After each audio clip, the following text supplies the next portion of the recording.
Hello! Thank you very much for joining me. My name is Fable Narrative, and let's get right into this. CBR.com, they released another article about 6 days ago of the Mary Sue criticism of Legend of Korra is absolutely sexist.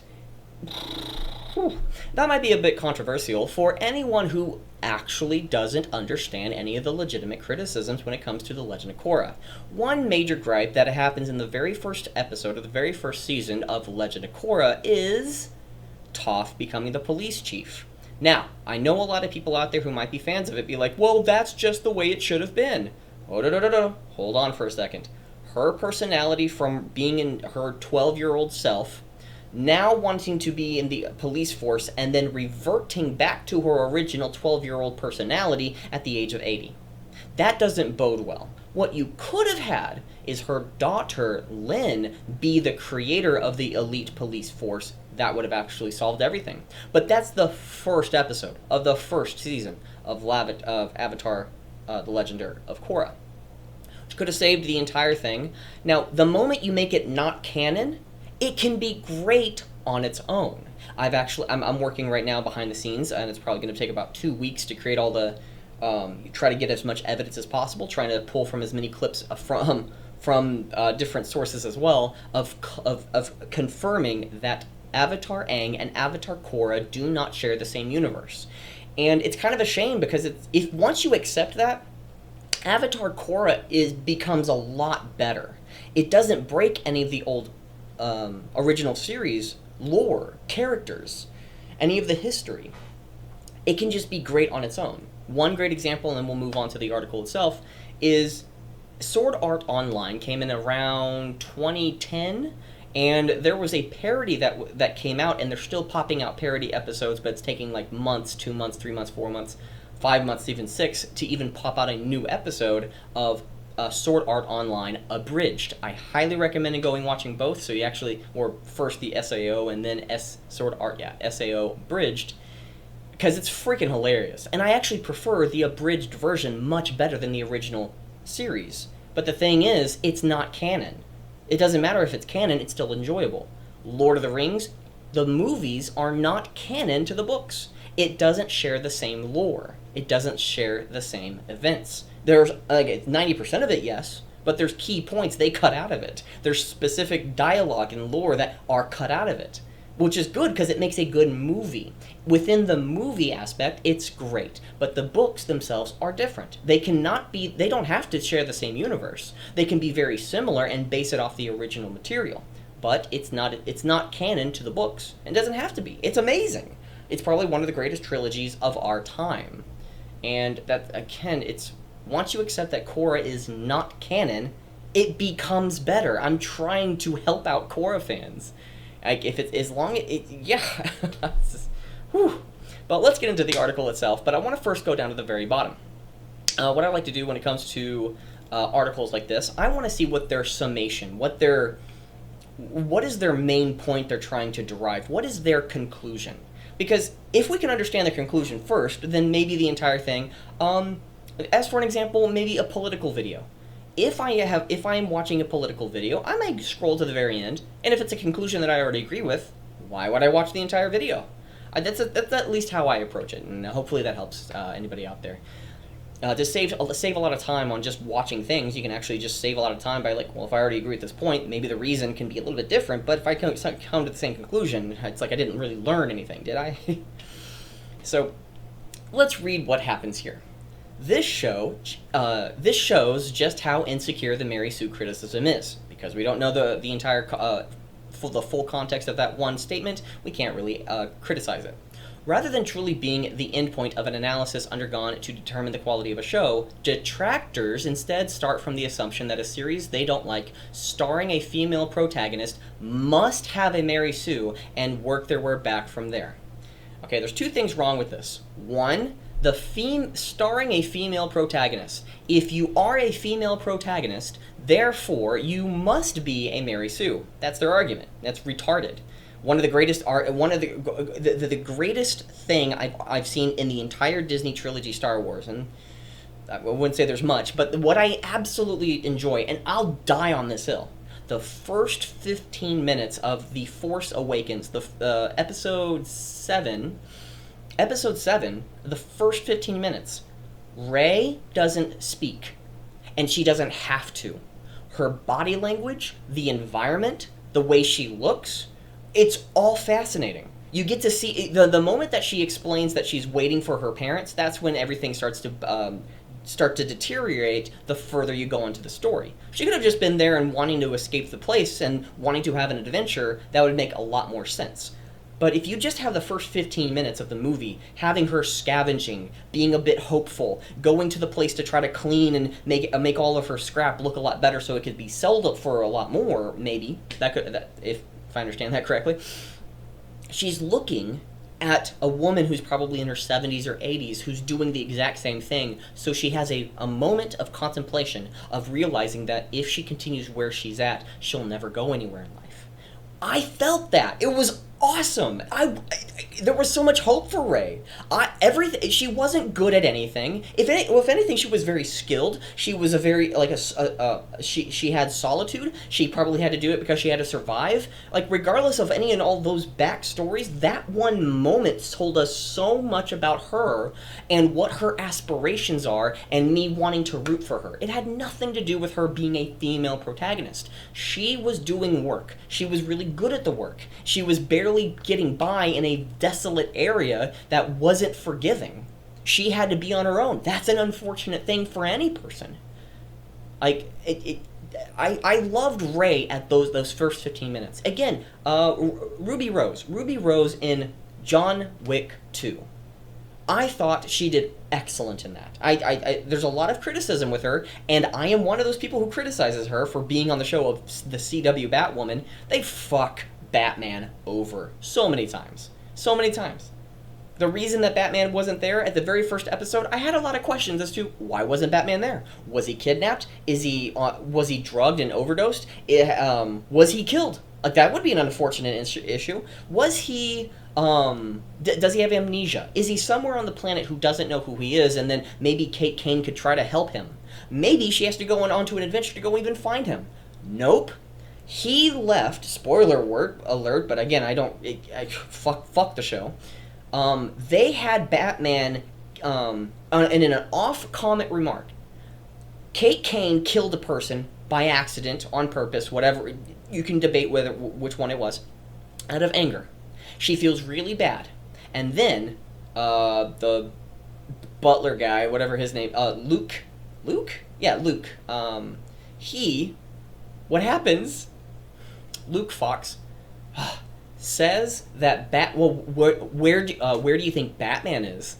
He killed the Joker and then fled Gotham. Like, fled Gotham because he killed somebody?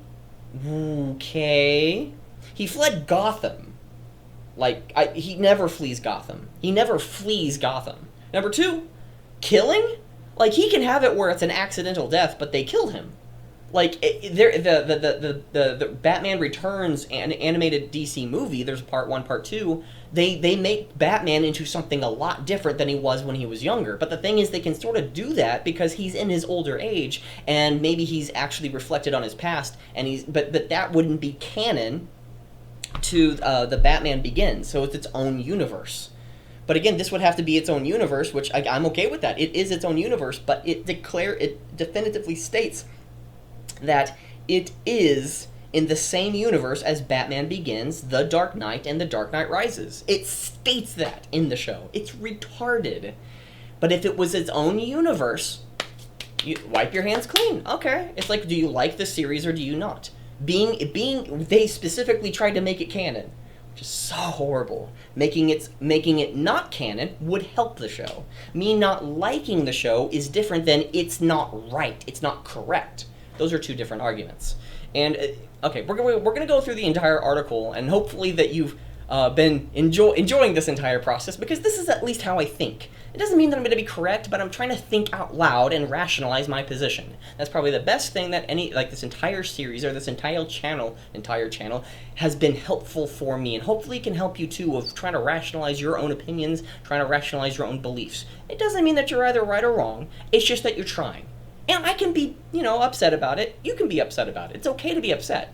Don't call the other person, retarded. I've probably done that in the past. I've probably done it recently, and I won't, I don't want to admit that, but that's what happened. But, yeah, let's go.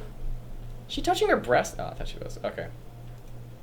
And then let's go to this. We'll get to the last one. We'll say that to the very end. I haven't read it. I haven't read it. I did not read it? Yeah, there we go. Okay, the Mary Sue criticism of Legend of Korra is absolutely sexist. With that statement alone, now, I could even make a better argument than CBR without having read the entire article. If I was to make a good justification as for that one statement, which I find absolutely ridiculous, maybe Mary Sue has been overused as a criticism, and because of the overuse and people relying on that as being a pejorative or a name call, that might be a bit sexist because, oh, look, a woman who's strong, well, why? Maybe there's more criticism towards a woman being on stage, being in a movie and being powerful, maybe being more powerful than a man, in certain ways. Maybe she's just more skilled. And that's what's like, oh, you're more skilled than what I think a woman should be in this moment. Therefore, that can be and that could be a legitimate argument for the Mary Sue name or label being a sexist criticism. That I could get on board to start thinking through that. But the logo itself is incredibly, if I can prove someone to be a Mary Sue, the fact I call them a Mary Sue is racist or sexist, it's all the same. I'm a bigot, I'm a sexist, I'm a homophobe, don't forget to Yahtzee! Oh, it's crazy. If critics truly wanted to deride a protagonist's effortlessly competent... Okay, I have to read this again. If critics truly want to deride a protagonist's effortless competence, they shouldn't look at Avatar's Korra. They should look at Aang. Why can't we... We could do both. Aang is very gifted and can pick up a lot of the abilities and skills much quicker than most other people. Yes, that's very true. One of the issues that I have with Korra, she got all of her powers at the age of 4. Not even 4, probably the age of 3, and was being able to be competent doing all those stances when she was bending them. She was able to communicate, speak, and understand the right and wrong and being able to put out a fire at the age of 4. Guess what? That's rather Mary Sue-ish. Aang was introduced as very, not meek, but very weak. And meaning he is a child. He has the mentality of a child.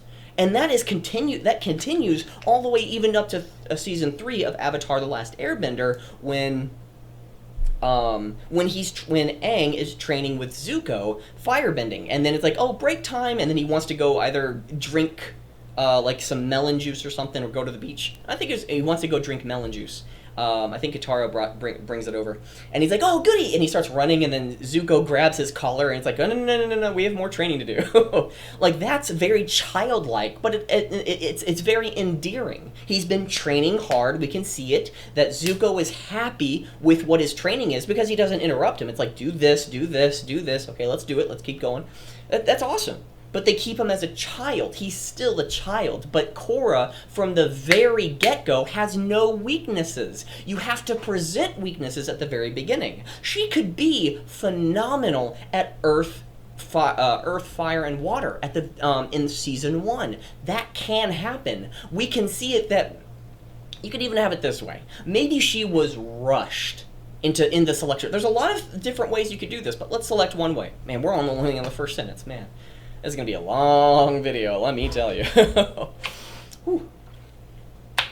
Okay. Avatar Aang. No, Korra. Korra could have had a selection process that made people seek out the Avatar much quicker, and they wanted to protect her, so they had to train her at such an earlier age. And even seeking that out, and even trying to extrapolate how much, when can we get the bending out of her? Because people might even come after her because the new technology. There's people retaliating against the Avatar, because they may not like what happened. Because there's a lot of maybe ill will for you abandoning the world for 100 years. I mean, that may or may not be valid within the universe, but that's something they could have done. There's so many ways you could have taken her character, and my preference is that they just had her bending water, and then once she got to the age of 16, or that whenever she starts training, whatever that age is, she goes through the whole 4-year thing in maybe the first year. That's okay with me.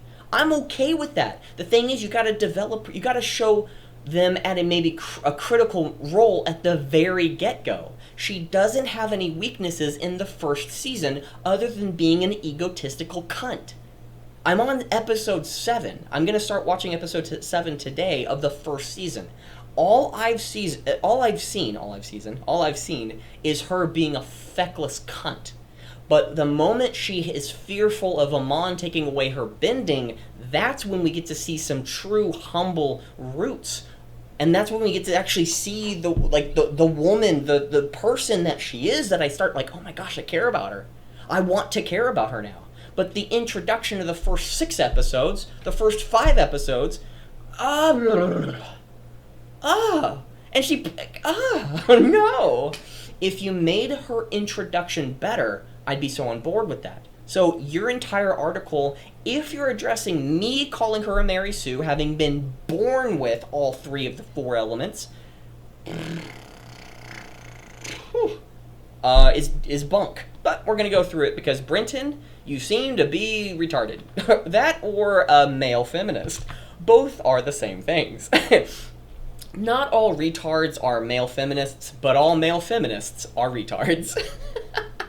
Oh, man. Oh, by the way, feminism. Can a woman not be be a feminist and be strong, proud, amazing, brave, strong in her community, strong in her profession, etc.? Yes. And not be a feminist? Well, she's a feminist by default. But can she identify not as a feminist? Yes. Why? Because feminism is an ideology, and specifically in the current modern day age, it means that if you as a man, problematic, etc., there's no real need to go into that discussion. All you have to find is an SJW video complaining about men. Or, right here, if you criticize Mary Sue, it's sexism. It's not sexism. As a woman, I can criticize this. I just have to identify as one. That's why feminism is bullshit. In the current modern day age. It was rooted in great things, but it's not anymore. That's an unfortunate truth. So, any sequel series is bound to draw comparisons to its predecessor, The Legend of Korra, and The Legend of Korra is no exception. Some fans of Avatar: The Last Airbender ridicule its sequel protagonist as being a Mary Sue. I think I've given enough evidence as to her being a Mary Sue. Well, if the number one fix, she doesn't learn all 3. She's not innately born with them. She has to learn them. The 3 elements, or the 2 elements. Where she's born with water, she can have that at an early age, but we see her go through the entire process of doing earth, of doing water. One thing that they could have done wonderfully, which they've already sort of done in the first series, is have her explore one element, water, the entire season. And then earth, so on and so forth, like Aang did. But, being unique, I have to give them props for at least thinking outside of the box on that one. One thing that they could have done is have her... for her to learn, when she learns, quote unquote, she's given almost every single thing in her life. She rarely has to, quote unquote, work for it. And when she does, we're supposed to feel bad for her when she does. And it's like, no, you're doing the right thing. When she is, quote unquote, learning how to activate the avatar state, it's given to her by her predecessor. She didn't have to go through the 7 chakras. They're just open to her. One of the things that would have fixed that for me is that they just took a compilation, maybe a small compilation of her training to go through that. Boom, fixes the entire issue. But it was literally given to her in a second, then she could just activate all the elements. What? That just doesn't make any sense. So again, if it was its own universe, it might be much more acceptable, not being canon. So, and the term serves as a common point of criticism in debates comparing both series. Okay, being a common point of criticism is not... I've had this I love the show EFAP, Every Frame a Pause, and they released their 100th episode of their podcast. It's around 24 hours. I'm only on the first one, which is 11 hours. I know that sounds like a lot. Well, I do it chunks at a time, so maybe like an hour here, an hour there, but eventually I'll get through it. But they were criticizing Ben Shapiro's take on ranking all of the the Star Wars movies and ranking them in order from worst to best. And I disagree with a lot of Ben Shapiro's reasoning as to why he puts those things into certain places. But some of the arguments that the people on EFAP, some of the guests, which is more important because it's not traditionally like this, one guest specifically was arguing that one person as a guest had an issue of, or trying to defend Ben Shapiro's argument, not liking I'm trying to get all my information correct. The Phantom Menace, because Ben Shapiro is not happy with the fact of how the difference in age between Anakin and Padme, and somebody on the panel was saying like, well, that's not really an issue in the Phantom Menace, but instead it's an issue in the Clone Wars, the next movie. But someone else on the panel, and everyone accepted this as a thing, which is kind of an issue for me. Taking a break from it for a while. I'm like maybe an hour. maybe tomorrow I'll get back to it, but like just kind of pissed me off. They said the difference in somebody's age, you not liking that, is irrelevant to the argument.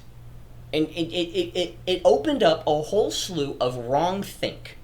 Meaning, if somebody disagrees with these two people's sexuality, those two people's behavior and how they want to live, you're the wrong person. Rather than approaching it in a different way. These people are living how they live, regardless of whatever you think and feel. You get pissed off about it, or you cringe at it. You feel like it's disgusting. I didn't give you any of the people's immutable characteristics. I didn't give you their sexuality. I didn't give you their age. I didn't give you their race. I didn't, or skin color. I hate the word race. Or their ethnicity. I didn't give you any, or whether or not they're related, or how related they are. I simply just stated there's two people. Now, assuming that it actually would extend to some people only, or be excluding anybody that's below the age of 18, and only including the people who are above the age of 18. But let's just include any of them, regardless. You feeling like it's a cringe, or you feeling like the disgusting relationship to be in, somebody stated, hey, it's irrelevant. Your feeling of their relationship is irrelevant. It doesn't matter what somebody's age is. And, well, let's extend that exact same argument that they gave. That really pissed me off. Okay. There is, you are a straight man, or a straight woman. A homosexual, a gay man or woman approaches you. Let's just say that you're a man. Let's just go with an example. Or just a man. A straight man, loves women. Sexually, is only attracted to women. A gay man comes up to him, probably very flattering in a very polite way, and says, oh, hi, would you like to go out sometime? It's like, I'm very interested in you. Would you like to go out sometime? The straight man says, no, thank you. And it's a polite discussion. They both walk away. But the straight man is like, wow, that was kind of disgusting, man. If you're saying you, by being disgusted that a gay man came on to you, and you being disgusted about that means, again, that's an issue. Being disgusted, it's your reasoning that matters most. It matters most. Because the context changes everything. It really does. That's at least the approach that I'm taking this. If somebody is straight and being so hell-bent on or so disgusted that a gay man came onto them, which I think would be a very flattering situation, but again, context matters as to why you find it disgusting. Maybe your uncle tried to rape you when you were younger and you remember that situation, and you may associate that all gay men might be rapey. Now, it might be a wrong association, but we can at least understand, and it can be very sympathetic. Like, oh, okay, well, Oh, okay. That changes the context. So that again, just a little bit of like inside baseball. Yeah, that might have actually happened to me. I think my mom and I both discussed that. Like I might have actually been raped by my uncle, but I think it was just more of me. I don't know. It's one of those like it's a painful situation, but I don't know if it's because of that one activity or not. I don't know.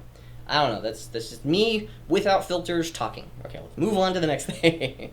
Is that and there's no proof. I can't prove that it actually happened to me, but there is evidence or there are situations that my mother have actually seen, knows things that have happened in the past, and my uncle is just he's not really active. He's kind of he is definitely disabled. He can't move around. He can't walk. So it's one of those. Well, going to prison, he'll die. Which, if he actually did that, I'm okay with. Anyways, let's get back to this. I'm derailing. I'm like some deep hatred might be like seeping out of me. But if that type of situation happened, we can change. It changes the context entirely. But the guy on the EFAP's video was saying that you feeling disgusted about their sexuality or their relationship, like an 80-year-old and an 18-year-old, even though it might be legal, you being disgusted by their relationship, their sexuality, you're the wrong person. You're just wrong. Which, again, it's like saying to a straight man, you not sexually being attracted, you not liking the fact that a gay man wants to fuck you in the butt, where poop comes out of.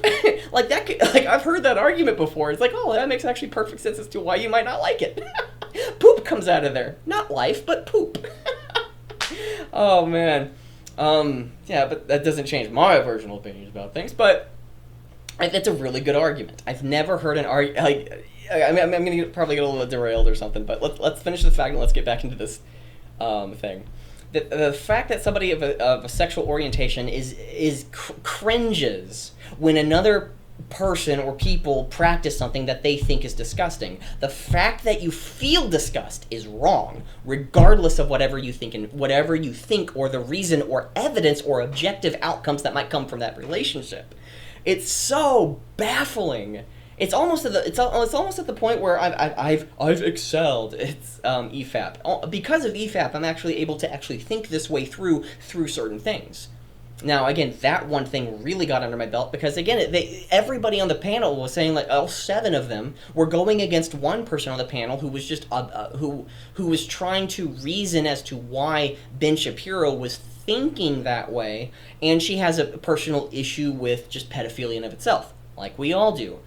But the issue is that the pedophilia part, that there was no evidence of it in the show, and if there was, it may only show in the second episode, which, again, you could probably make the argument or claim in the first one, but it seems as though it's not a love interest, but instead of like, hey, we're buddies or something, which, again, bring your reason, bring your evidence for that. And everybody was ganging up on her, and nobody debunked that one guy's statement. It's like, ooh, that is dangerous territory. That's SJW behavior. You disagree with these two people having a relationship, regardless of whatever the relationship is, you're the bad person. Well, some relationships are better than others.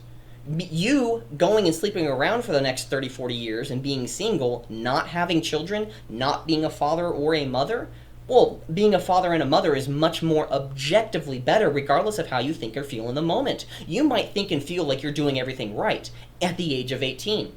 Then you do something wrong you thought was good. But then you realize 20 years later, oh, I was dumb and stupid back then. Right, because there's certain objective truths that you might be more aware of later in your life, where having children is one of those things that you have a biological ticking timer on. So you might want to get onto that early, ladies. And for men, well, sleeping around is phenomenal. I enjoy it. Now, I'm not going to say that I stud or anything. I'm not going to say anything beyond that. Let's just say that I have a lot. I'm probably digging a grave. Let's just ignore everything that I just said, because that opens a Pandora's box right there. But at the same time, I wish I already had children. I personally wish I had children in my past. That would have changed my entire life for the better objectively. It might have kind of pinned me in certain places of like, oh, I don't want to be bogged down. I want to be free and open. It's like, okay, well, that's never.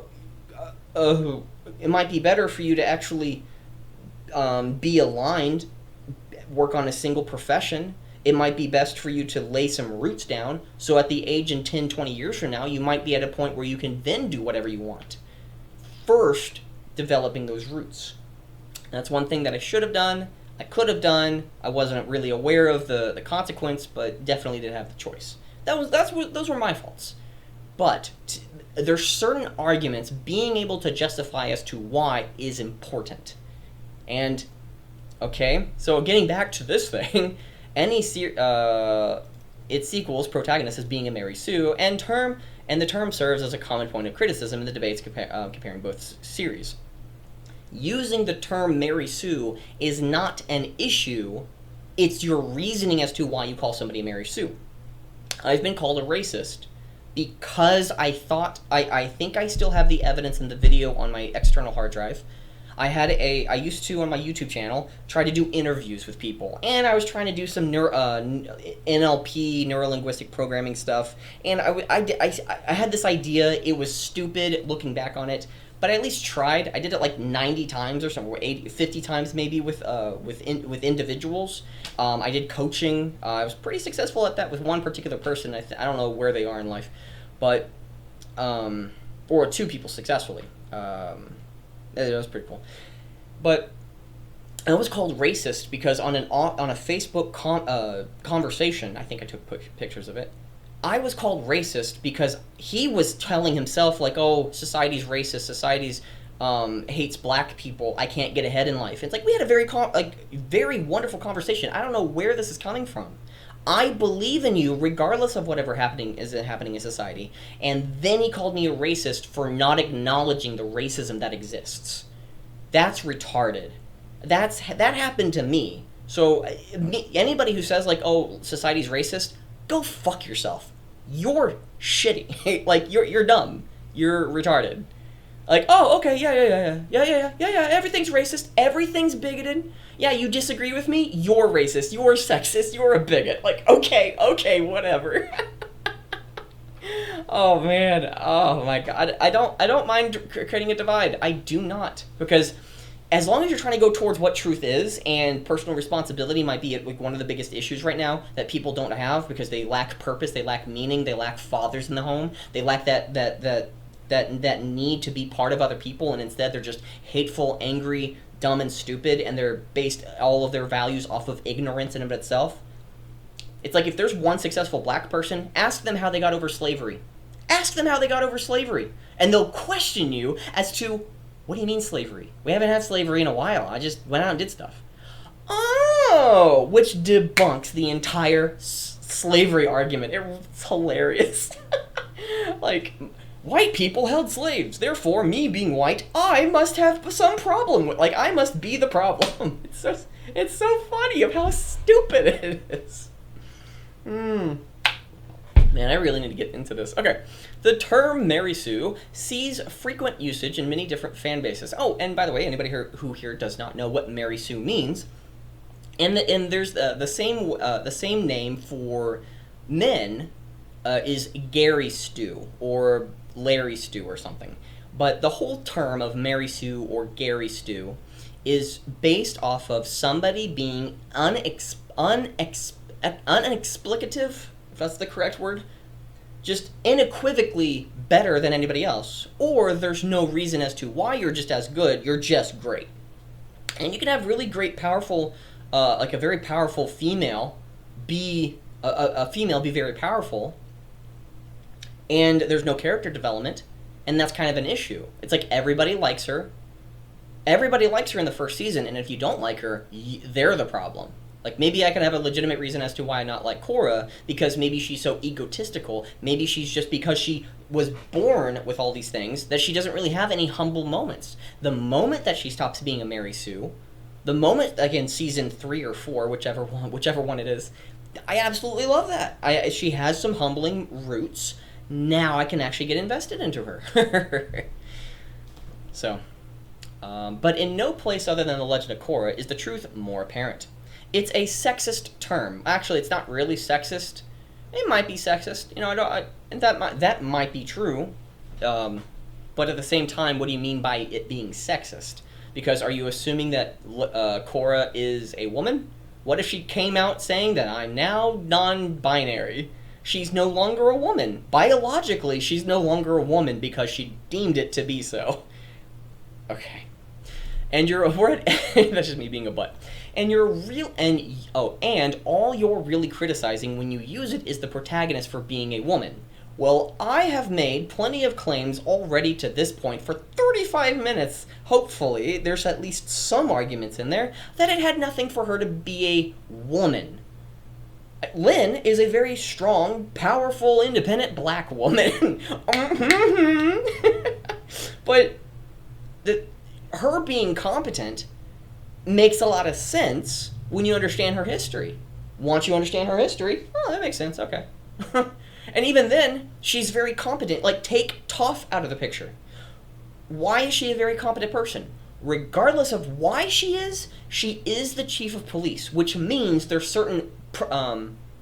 certain level of professionalism, there's a certain level of competency, and you do get to see that in the series. Even up to episode 6, she does a few things that are really wonderful up to that point, but some conversations might feel a little rushed, or might feel like, oh, she's just the bad guy just for the moment or something.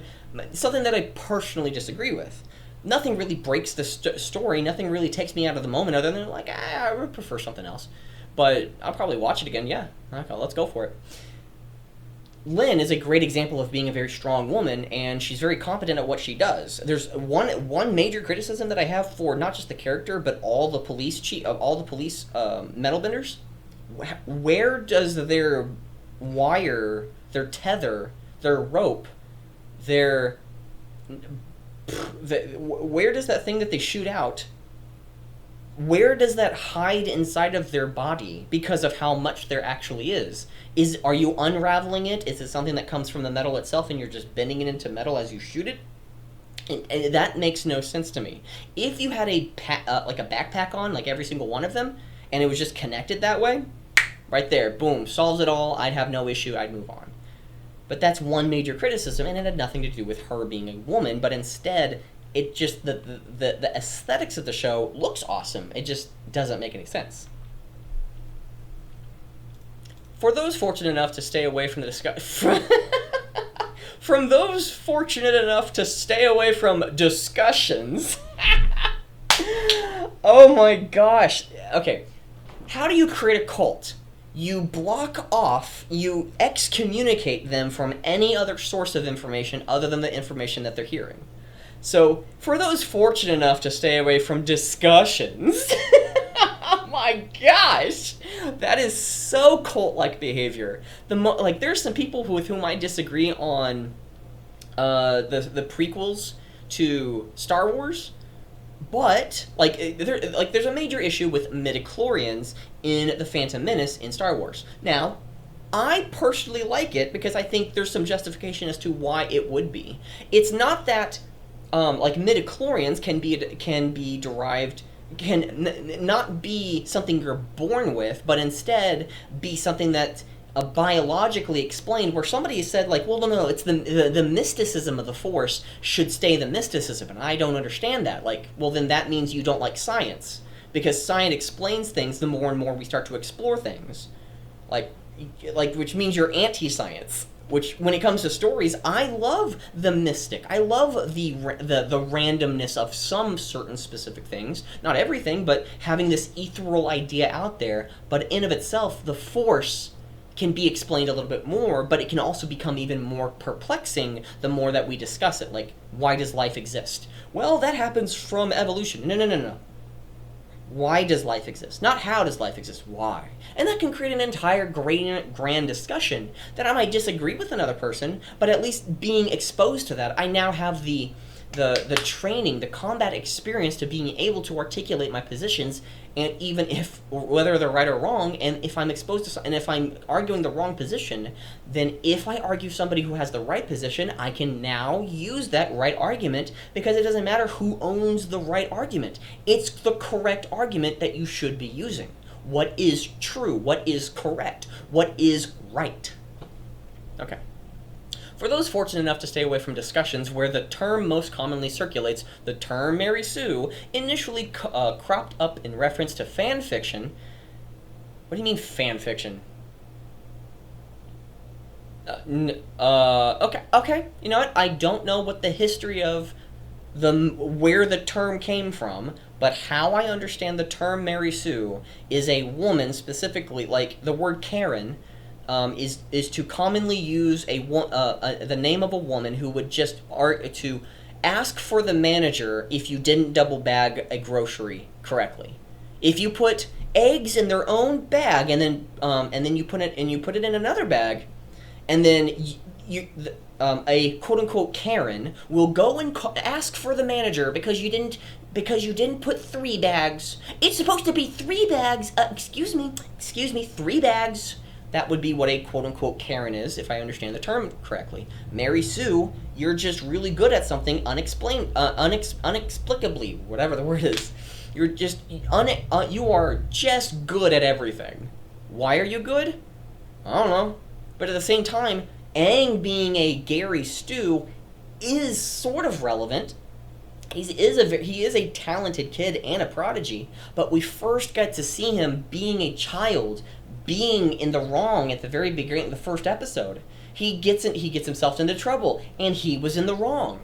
But in Avatar: The Last Airbender, in The Legend of Korra, when anything wrong happens, it's usually because of another person. That's very off-putting. It doesn't make me relate to her. But you can make Korra very relatable by not having her be weak, but see her go through the trials and tribulations. Well, there's an episode with her trying to figure out how to bend air, and her and Tenzin are having a discussion, and she secretly goes to the pro bending arena and bends herself, and becomes one of the pro benders there. Well, yeah, but what happens? She turns out to be correct at the very end. She was in the right. Tenzin apologizes. But, yeah. And the thing is that it's very adult for Korra to have apologized. But she just moved on to like, oh yeah, we're going to be doing this. Thank you very much. Bye. Like, what? Like, can you have some humbling moment other than you just being scared about Amon? Like, I think that's a good critical point, but it's just a little off for me. Okay. So I don't know where it came from. I can't really comment on that. So, which allow the author to undergo a powerful fantasy in a world free of true conflict. What? No. Okay, that's not how I understand the word Mary Sue, and if anything, the word Mary Sue being you are just great at everything, everybody loves you. Everybody just loves Rey in the Disney trilogy Star Wars. Everybody just loves her. If you don't like her, you're wrong. That's how you're being treated. Rather than saying, like, there's a group of people who like her, there's a group of people who don't. Maybe they have a good justification as to why, but, you know, I'm still rooting for Rey. But like, if everybody loves her, it's like, oh, okay. Like, oh, okay. Well, it's not, yeah. Maybe there's a little bit of specialness that it comes from when not everybody liking you makes me want to root for you even more, being the underdog. But when everybody loves you, well, okay, you're the popular person. Like, okay, good job. I'm going to root for the underdog. I like rooting for the underdog, but when you're not the underdog, it like Poe. Wait, Poe or Finn? Finn. Finn and Poe, their relationship, that was pretty awesome. I wanted to see more of that from The Force Awakens. But we didn't get to see it. They split off, they did their own thing, and Finn continued to follow Rey around like a dog. That was unfortunate. They really messed up his character. The thing is that they could have done so many things with him that, well, let's just get back to this. Which allow the author to undergo a powerful fantasy in a world free of true conflict, which, again, that's not really correct. Since that initial usage, it's grown past application to fan fiction and into the realm of nerd culture in general. Again, that might have been the origin of that word, but it's no longer for what I'm using with the word here. Your word here is wrong if you're still using it that definition. Since the initial usage, it's grown past the application to fanfiction and into the realm of nerd culture in general, where it's started to gain a political edge, which is very true. With Rey from Star Wars serving as a preeminent example now. Preeminent. Okay. Mary Sue now criticizes the writing of a character not just for laziness, but for making a vapid gesture at female empowerment. No. It has nothing to do with a female empowerment. It's you being unequivocally great at everything with no explanation. You're just awesome. And that's not really appealing. And it's just, okay. Superman was a Gary Stu. They gave him kryptonite, trying to give him a weakness, and he made him more relatable. He was a Gary Stu. And Superman, All-Star Superman, I highly recommend that DC animated movie. I won't spoil anything of that. It's one of my favorite Superman renditions. But he is incredibly powerful. Probably the most powerful thing, period. But the thing is that as perfect of a person he is, he goes through a life, the entire world around him, where everyone is at odds with him. He has a set of values that are good, and he's being challenged constantly over and over again with everyone around him. It's awesome. Like, again, that makes me relate with him, because he's trying to do good, and people are knocking him out rather than be like, oh, next event. They're running away and people are shooting at you. Well, it has nothing to do with him. He's trying to do good, and people start messing it up, and he has no ill will inside of himself. It's sort of like a father figure, if you will, like that prime example of like he's the best person to look to be an example as. But the thing is that like you can even explain. You could probably make the argument, and I'd be open to that, of him being an unequivocal Gary Stu. Okay, I'd probably listen to that one. I think that would be very true. But that actually doesn't debunk the argument of Mary Sue.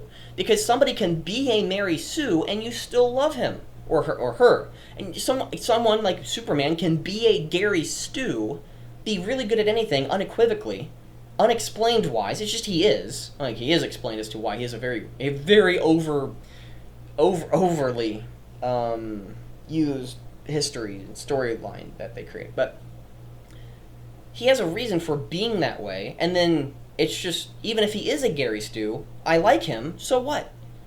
But the fact you don't like that name means that it's sexist to use the name. You could use the example, Superman as a Gary Stu, and it's okay. Like, okay, I still like the character. I think what the character means to me is pretty good. Let's apply that exact same story. Let's apply that exact same criticism, the argument that I just used with Rey. Rey, I like Rey. She is a Mary Sue, but I like her. What she means to me, the story, I like it. Maybe there's some things that I probably could improve, but that doesn't even matter. I still like the show. Like, even if I have a personal preference one way or the other, she's a Mary Sue. I like the story. So what? Why are you so upset about it? That's, Brendan, you male feminist. Which strains the reality of the story. No. The male equivalent is the lesser Gary Stu. I'm glad I at least got something correct in this little article. One thing that I don't like when it comes to the CBR articles is that they have an entire wallpaper dedicated, like an entire wallpaper. If we just scroll out, look at that. You can't get rid of it. It's literally just a horizontal thing. And one of the reasons why I disagree with that is that it adds it's so much space you could have saved. I mean, the article actually looks pretty decent, but you could have, get rid of all these wallpapers. There's no reason to have this many wallpapers. Oh, man, just get to the article itself. Unless you think that your audience will just get really bored if they don't have something pretty to look at. Oh, man. I like seeing pretty things. Pretty things are amazing. That's why I like looking at women. Women online! That's both a diss and a diss. Double diss. Da-da-ts. But the motivation for the criticism is that the Mary Sue does not actually earn their proficiency or any skills they showcase. At the very first scene of the very first episode of Avatar: The Legend of Korra, or Legend of Korra, she has 3 of the 4 powers, and she has to train She's been training for like more than a decade at least doing it, maybe even 13 years training. It's like she's just gifted at it. She doesn't okay, she has it. She doesn't have to work towards it. She just has it. That's the issue. Get rid of that, make her a regular average 16-year-old, and then we get to see her go through the process of becoming the Avatar at the very end of the first season. That would have been amazing. And then you could have it where her becoming the Avatar at such an maybe traditional, like everything else. You could open up the discussion just like the practicing of culture. For example, history has an example of ethno-nationalism, where you of your ethnicity, your culture, and your heritage are all tied together. So if somebody from a different ethnicity comes over, they have an associated practice of culture that's different than yours. We need to kick them out because of different ethnicity, different culture, different heritage, different worldviews and values. That's something that happens in this world today. While America being the most unique of all places, where when you come here, you're a citizen. And the thing is, you have to practice the culture here, regardless of your ethnicity. Now, again, the Western culture, not just America, but the Western culture specifically, that's the way. It doesn't matter what your ethnicity is. It doesn't matter what your background or some immutable characteristic like where you were born. You can't change that. But what you can change is how you act, how you think, how you feel. And every single day here on out. From here on out, you are in charge. You don't get to say somebody else is at fault because you were pissed off. No. Be an adult, grow up, stop being a child. So, this allows them to triumph over adversity with, and one thing that I would have really liked in the new series, and I think that's one thing that would be coming out with like one example. With I have probably like 2-3 years of content with just the Avatar Korra alone, where you could have it where instead of discussing, instead of whatever stories that they created, instead actually have it where when Princess Yue said that her ancestors learned water bending specifically from the moon as the original waterbender. That's how they learned how to do it, and then it breaks canon because the Legend of Korra breaks canon because a lion turtle gives it to them. It's not that they had to learn it, they were given it, which means it's not the same universe. Korra ain't canon. Sorry guys out there, Korra ain't canon. Princess Yue said that they learned it from the moon, and lion turtles gave it in Legend of Korra. So, no, they're not. It's not canon. Like, you can argue, like, you can justify whatever you want, but that ain't make sense, bruh. That didn't make sense. Okay, but they could have an entire series, or entire series, a few seasons, to help us break the norm of you being born with waterbending doesn't mean that you have to do that. Maybe by practicing earthbending, you can actually practice that culture, and you no longer have access to waterbending or something. But only the Avatar can actually bend all four of them at the same time. Now, how does that happen? They could probably explain it in a different way, but you could actually make a very cultural relative thing of breaking the narrative that you have a specific culture, you have a specific ethnicity. You don't have to be tied because of an immutable characteristic. You don't have to vote Democrat just because you are black or gay. You don't have to vote Republican because you're white and straight. Again, it's one of those things of, you don't have to do something because of an immutable characteristic where, let's just say the far left, which is now the modern left, argue that because of you being a straight person, you practice cis-normative behaviors, thus bad behaviors. Because it's normal, and normal things are bad. We need to change things because they need to be new. Like, that's not a good argument. Well, that's what a straight person would say. It's like, ooh, you would never say that in the reverse. Oh my gosh, that's what a gay person would say. Like, that's a really bad argument, dude. Wow, try again. Oh man, it's just funny. This allows them to triumph. This allows them to triumph over adversity with a burst of sheer willpower rather than being whether it be to combat or otherwise. No, you're wrong there, stupid male feminist. Both accusers and defenders of Mary Sue targets. Okay, both accusers and defenders. So people who defend those of Mary Sue, or those who are defending that this person is a Mary Sue? Well, let's just go with that. Both accusers and defenders of Mary Sue, okay, targets, accuse their opposition of being personally biased to filter their enjoyment of the story. Okay, so if I understand correctly, it's both people who call someone a Mary Sue and someone defending them to not being a Mary Sue. That's just how I understand that sentence. One side supposedly defends... Okay, yeah, hopefully that's correct. One side supposedly defends disingenuous feminism. Yeah, like modern-day feminism. It's all fucking bullshit. I myself am a woman. And it's like, you're not a biological woman. Yes, you know who aren't? Transgenders. Ooh, but that's sexist. It's like, okay, that's not sexist. That's truth. That's reality. Now, how I treat a transgender, that's another thing. What truth is, you don't get to say I identify as a thing, therefore it doesn't exist. That is literally the exact same argument of I feel like a hippopotamus, therefore I am a legitimate hippo. I have hippo pronouns. Like, no. It's like, when it comes to, hey, can you use my gender? I'll be like, oh, okay, whatever. Like, I disagree with it, but okay, whatever. Moving on.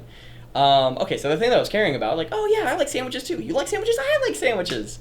Yeah, instead of being like, oh, stupid trans, how about we, like, agree what we agree upon? How about we agree what we agree upon? Haha, no shit, Sherlock. One side supposedly defends disingenuous feminism, while the other promotes thinly veiled sexism. Thinly veiled sexism? Yes, okay. One of the biggest issues with thinly veiled sexism is that they argue that you unconsciously don't know that you're practicing sexism. Yeah, but that can be a legitimate argument, but I've been so overtly, I've been exposed to it so often, I don't care when anybody actually uses the word sexist. I've been called racist before, unironically. Like, they literally thought I was legitimately racist because I didn't care about your fucking race. Yeah. My attitude could be something that you could be like, well, they were feeling something and you weren't feeling what they felt, and that's just their outcry. Yes. Their outcry was objectively wrong. Mine could have been done too, but you don't get to justify their behavior because they feel bad. That's what rioters are doing right now with Black Lives Matter, burning people fucking alive.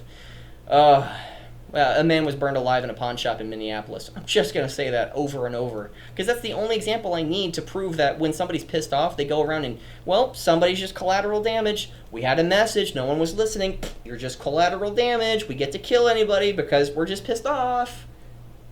That's their argument. It's retarded. It's dumb. And literally, it's retarded. It makes you not be able to think because you value immutable characteristics.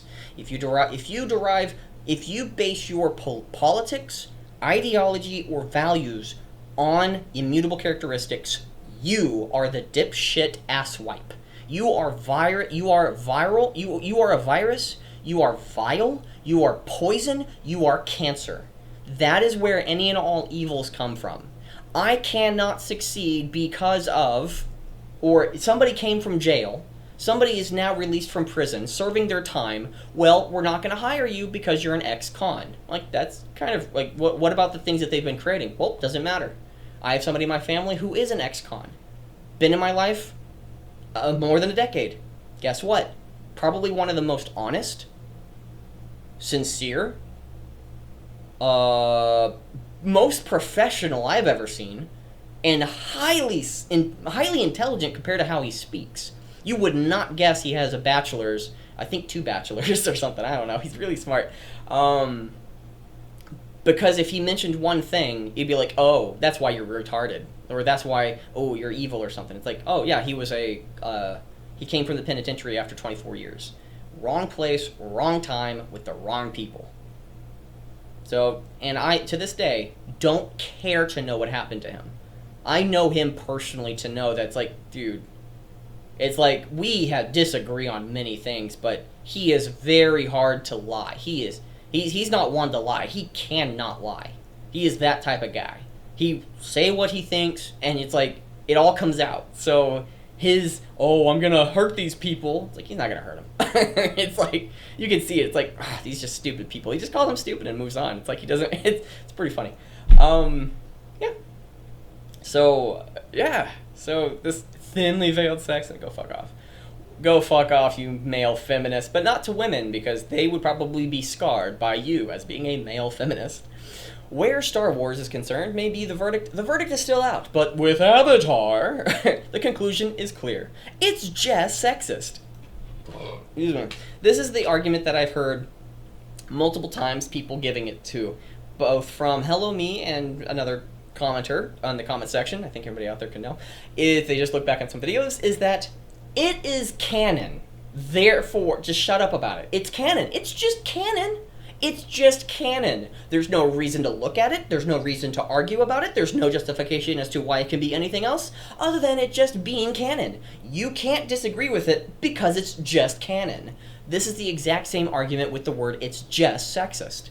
It's just sexist, guys. Can't argue that it's not a sexist because it's just sexist. You can't argue that you're not a racist. You're just a racist. Well, why am I racist? You're just racist. You need to accept that you're just racist.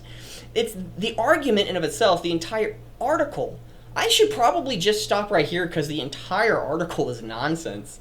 Because if you're going to be basing your entire thing upon it's just sexist, but what if somebody actually has a legitimate claim? What is the legitimate claim that somebody might have when it comes to calling somebody a Mary Sue? Specifically, a woman a Mary Sue. And well, that's actually a really good question. Would you call a transgender a Mary Sue or a Gary Stew? Or would you do like a Gary Sue or a Mary Stew?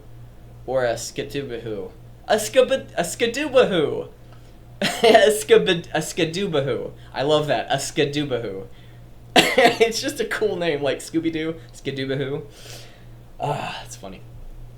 Oh man, how much more do we have? Like, I have time. Like, I value my time. I'm not gonna go through this entire bullshit argument based off of this one stupid argument right there. It's just sexist. What do you mean by it being just sexist? Let's read this entire sentence and then I'm just gonna skip to the last two paragraphs because I'm not gonna be going through this whole article because it's already based off of it's already based off a retarded point. It doesn't allow you to think. Well, why is it sexist? It's just sexist, guys. Shut up. It's just sexist. Otherwise, the criticism wouldn't be leveled to Korra, but at Aang instead. Okay? Oh, let's point this out. This actually breaks their entire argument.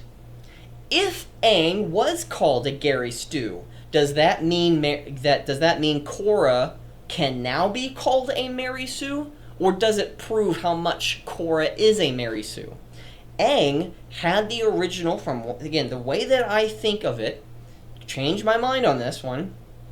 Aang originally was just a kid.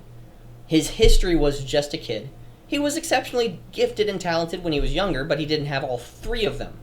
Like, he didn't have three of the four elements. Once he got scared about something. We knew that his history is not Gary Stew material. It's not. But him being able to learn it can actually decrease the amount of time it takes for them to go from Avatar for example, when he started learning water, he picked it up like that. Katara was jealous and she acted out, which provided a great opportunity for development for Katara. Aang was again, you could probably call because he's a child, it has a little bit of a different context. But Korra is 17. She's nearly an adult, if not an adult at the age of 16 or something. But you can probably say that because women mature much quicker than men, at the age of like 15 or 16, maybe 17, you're definitely more of an adult than a man, which a man would probably be officially an adult at the age of 25. But again, when you're at a young male, needs to have something to conquer, needs to have something to overcome. Again, a little bit different. There's differences in the genders, two sexes, if you will. But it's one of those arguments of otherwise the criticism wouldn't be leveled at Korra, but at Aang instead. What? It's just sexist. Otherwise, it's... So, okay, just because the argument Aang not being called a Gary Stew, even though he's legitimately a child, Katara is reasonably more of an adult than anything... like that dynamic changes that changes the element of somebody being a Mary Sue or Gary Stew. But just because something's not popularized of an argument doesn't mean it's sexist because it's okay. We're gonna go with this because I don't think I need to go through the entire argument because of this, the entire article. Here's the reason: because the majority of arguments is against Korra, who happens to be a woman, and not towards Aang, who happens to be male, or a man, that means it's sexist. Let's do with a real-world example. I don't base my values on it, but it actually indicates an issue in culture, not ethnicity. The majority of young black men are disproportionately sent to jail based off violent crimes compared to any other ethnicity, age, or even class, depending on how the poverty level, etc. Is that they may disproportionately be in poverty. The thing is, because they are disproportionately in poverty, that must mean that that society is racist. Well, what about any other? Is there one successful black man? Yes. How did he get successful? Why did he get successful? Where's the black black community helping those black men get them around strong black men to learn how to be successful? Right? Where's the question? Where is that? Every other culture that is successful does that. Maybe not that thing specifically, but addresses the issues within their own quote-unquote clan. I disagree with that. I don't like it where you focus on, well, just like the black community, like the white community. That just sounds weird, but black community has been overpopularized and become a very acceptable thing to say. But if you said white community, that would sound a bit racist, right? Which I disagree with both. It's just because there's a disproportionate amount of ill that is happening upon a particular immutable characteristic group, therefore it's either sexist, bigot, racist, homophobic, or whatever, and ist, because of that reality, regardless of whatever reason as to why it may be that way. How about, in the past decade or so, SJW bullshit nonsense has been creeping into culture nonstop. As for an example, Goodyear finds it intolerable for you wearing a MAGA hat, and absolutely acceptable and must be praised that Black Lives Matter is rioting, pillaging, plundering, hurting people in the streets. Okay? That is something that they just think is acceptable. Why would you not think Black Lives Matter is a good thing? Well, they're a terrorist organization who are going around beating people up. Oh, there was one black member. There was one Black Lives member who happened to be black who pointed a gun at a reporter. He went click. There was no ammo in the chamber, fortunately, but he went click. Guess what? Which side do I want to be on? A guy who points guns at people or a guy who doesn't point guns at people? The group that says, hey, it's okay to hurt people when they disagree with us, versus the other side saying, I may disagree with you, but it gives me no right to hurt you. Well, I'm going to choose the side that says, I don't want to hurt you. Then you hate blacks. It's like, what fucking argument are you coming from, you retard? Brenton is a retard. I understand his sentiment, but again, because of the prevailing culture of SJW, if you disagree with me, you're sexist, if you disagree with me, you're racist, type of arguments that are mainstream, I just don't care about this entire article anymore. Like, I'm going to save myself and everybody out there some time. Like, we've already hit an hour. I'm good with this.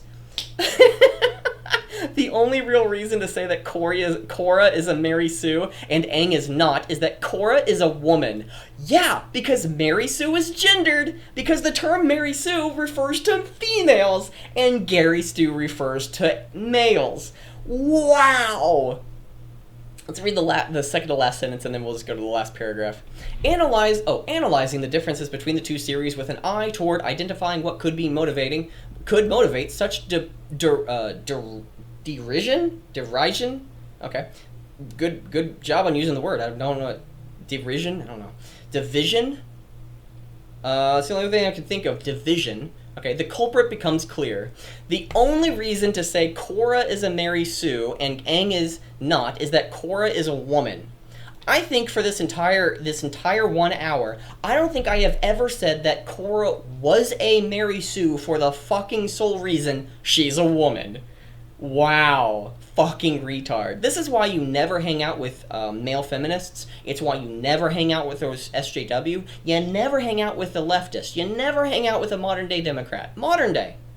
Actually, any Democrat. You don't hang out with them. You don't have to be conservative or on the right. I have many disagreements with them. Guess what? You don't have to hang out with these people. You shouldn't hang out with these people. Don't give these people the time of day. These people are fucking poison. The only reason to say that Korra is a Mary Sue is that Aang is not. And Aang is not, is that Korra is a woman.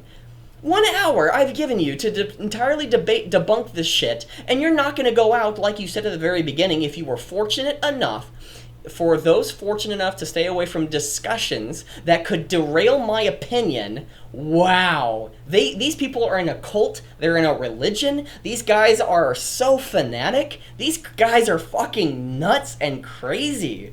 SJWs out there? Wow. Like, really? I am baffled by... You're fucked and you are fucked. The moment you realize how much of a life you have wasted, you're gonna wake up and be like, shit, I was lied to. Yup. That's why, never hang out with an SJW. Never hang out with a leftist. Never hang out with them. Don't give them the time of day. Don't even talk to them.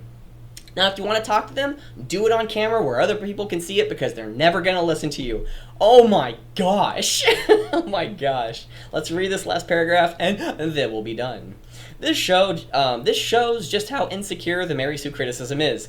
Now that we've read quite a bit of it, like the main arguments you've based everything on, the only real reason is that Korra is a Mary Sue and Aang is not, is that Korra is a woman. Well, finally we have context, and it only took an hour. This shows how insincere the Mary Sue criticism is. I don't think so at all. Actually, it guarantees how much of a Mary Sue it is, because you defend Korra because she's a woman. That is sexist. You defend somebody because they're sexist. Like in 2016, I should vote for Hillary because she's a woman. Not because of her policies, not because of her values, not because of her thoughts, not because of the people she associates with, not because of what she has done in the past. Nope, not even her authority. The fact she has a vagina. That's the reason I should be voting for somebody. That is who you are, you dumb fuck. Wow. Rather than truly being the endpoint of an analysis undergone to determine the quality of a show, detractors instead start from the assumption that the series they don't like, starring a female protagonist, must have a Mary Sue, and work their way back from there. One thing that I didn't mention is we've already addressed that starring a female, and the reason that if you have a female protagonist, therefore she's a Mary Sue. Not all retards are male feminists. All male feminists are retards. I can stay back. I can claim. I can bet on that. Like 9 out of 10 times, 8 out of 10 times, I'll be safe. Like that. Retarded doesn't mean you are stupid. Retarded means you can't think. Retarded is your values are based upon something that you just cannot think. For somebody who doesn't choose to be a retard, somebody who can change their values versus somebody who is literally born with a mental inability to think that way. It is either genetic, it's something that it's just an incident that happened and they can't think straight. Like that is something that I don't hold against somebody, but this person is valuing this. This person cannot value it, thus changing their mind, but they value because you're a woman, you must be defended at all cost. Why? Like, I understand that we should protect women. At the same time, I'm not going to protect a woman who, if I hold the door open and she says, "Oh my gosh, you sexist pig," I'll probably trip and push her and then just walk and just be like, "Whoops, sorry, well, I'm a woman, can't say anything about it, that'd be sexist." But in reality, people would defend her because she's a woman. But the fact you're trying to defend a woman without even knowing who that person is or whatever they've done, the fact that they're a woman, therefore protect, and if they are actually in danger, yes, you do that. They're not in danger. They're just bad written characters. Wow. Get out of the fucking house, dude. Wow. And that's because we are in COVID lockdown. You should just go out there. Go out there with the riots, okay? Like, you have a higher chance of being shot by them than anybody else in society. I'm certain that you support them. Go and die for your cause, man. Whatever, dude.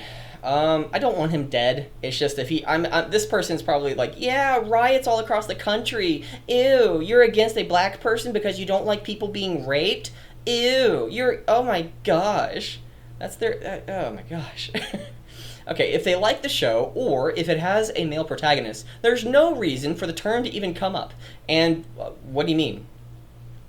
Somebody could be really strong and really good, and if more than anything, somebody who has physical prowess over a woman would be a man, because that's the only other option. But a man would be physically more capable than a woman. A woman can be more intellectually great at everything compared to a man. Physically, specifically, the differences between the genders, the sexes, is that a man can be better. There's no question about that. Or if there is a question, it's less likely to come up. It's like 9 out of the 10 times you just accept that a man is really strong at what he does. Now, if there's no reason for why he does, I mean, like one great example would be Superman. Superman's a great example. But at the same time, every man usually has, like any hero story, usually has a man who has to go through trials and tribulations, who starts off as somebody who's just an average Joe, comes up and is thrust into a situation they did not choose and has to overcome it. And because of that, everyone looks to him as a hero, and then, well, I didn't choose to be a hero, guys, I just needed to get this over with. That's the whole thing. That's what a hero does. Like, we don't need more heroes, we need more professionals. We need more people out there who knows their shit. We need people out there who can actually get things done. We need people, we probably do need more heroes in society. Not heroes that go and sacrifice themselves for any freaking cause, but actually goes out there and does what they possibly can each and every single day. And it's important to sacrifice yourself when the time comes. It's not good that the person is sacrificed in doing it. I think that's the big, I think if I could like end off any point, that would be the point I want to end off on that one. Trail. Okay, and we can see that the Mary Sue is really more of a weapon to be wielded subjectively than a tool for analytics. Well, actually one thing, well, that's fucking retarded. Again, this male feminist beta boy is fucking retarded. Such a cunt boy. Yeah, I think I should have been clued into this. For those fortunate enough to stay away from discussions, done. I should have stopped right there. I really should have. I'm glad I went as far as I did. Because, you know, if I avoided somebody who said, hey, stay away from, like, hey, you know, for those fortunate enough to stay away from discussions, oh, man. Because if you realized where the turn, like, if you had a conversation with me, you would not fucking believe this unless you were just literally retarded. At the very end of our conversation, I disagree with her being this, this, and this. Well, what about Aang? Okay, Aang is a Gary Stu. Korra is still a Mary Sue. Would you accept that or be like, no, you're not supposed to say that about a woman? I think that's what your answer would be. It's unfortunate that I think I can guess what it is. I justify my answer, so therefore I'm correct. Oh man, I'm silly. Okay, thank you very much. Let's stop right there. We're done. Okay, we're done. With that being said, thank you very much for being a part of this. Please post your comments, questions, and concerns right down. Actually, let me change that. I usually say that at the very beginning, at the very end, at the beginning of the end, at the beginning of the end. But I want to say it a little bit different. Thank you very much for being a part of this. Thank you very much for being with me. Thank you for being with us.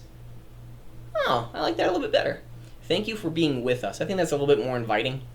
It's like thank you for being a part of this. I kind of like. That's actually a comment that I'd love to hear. It's like, well, what would you prefer to hear at the very end? It's just a little saying like, hey, thank you for being here. Thank you for being a part of this. Thank you for being here with us. Thank you for doing what you do. I don't know.